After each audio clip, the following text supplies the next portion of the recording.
teoria revolucionária fora da Revolução? Muita gente que leu Marx acredita que ele tenha deixado quase que um passo a passo, uma receita de bolo para fazer uma revolução. No áudio de hoje, a gente vai conhecer George Lukács, um intelectual húngaro que dedicou a sua vida para pensar como a classe operária se constrói e toma consciência da sua luta na história. O problema da teoria revolucionária aparece para ele colado na prática. Ele diz assim: a essência do método nunca pode ser separada da prática na realidade. O Lukács nasceu em Budapeste, que fica no leste da Europa. Por ser de uma família bem de vida, ele frequentou muitas rodas que debatiam teorias, romance, poesia e teve uma formação bem sólida.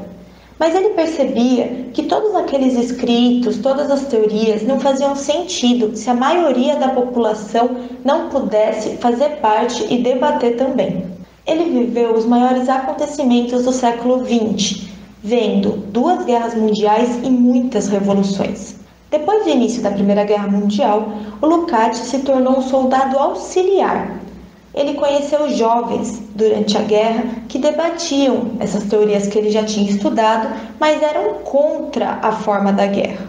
O Lukács foi muito enfático no seu posicionamento quanto à guerra e também foi contra.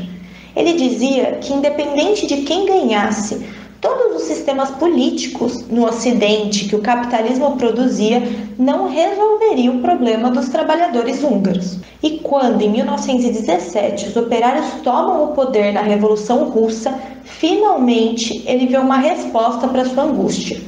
O comunismo representava uma alternativa de fato diferente para a classe trabalhadora.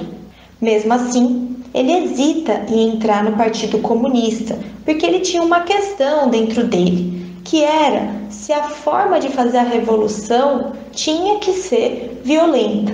Como quando a gente olha as manifestações e não entende porque às vezes ocorre violência, quebradeira. Mas o que a experiência da República Soviética Húngara mostrou para ele era que a classe dominante nunca abriria mão de tudo que ela possuía sem guerra, ou seja, sem violência. Com a construção do socialismo na Hungria, o que se colocava na ordem do dia era transformar os aspectos decisivos da vida dos trabalhadores. E isso se fez ver na atuação do Lukács como vice-comissário do povo pela cultura.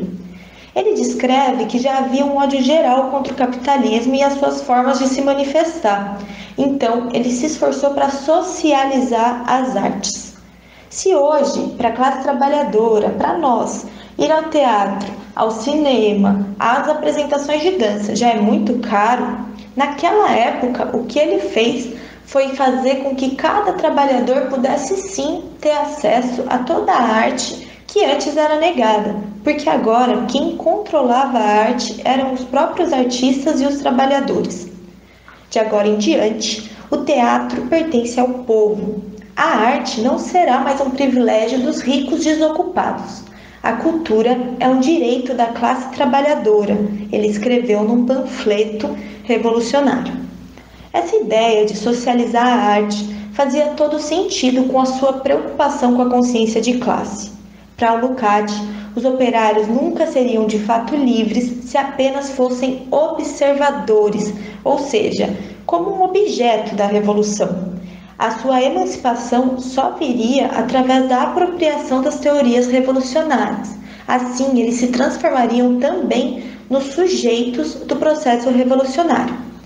Ele retoma o Marx no que ele julga ser o ponto essencial da sua teoria, a de que nós somos seres históricos e que na luta precisamos tomar consciência disso. Como Lukács nos ensina, nós, trabalhadores, precisamos nos apropriar de todas essas teorias e estudar muito. Afinal, como a gente fala lá no setor de formação, quem sabe mais, luta melhor.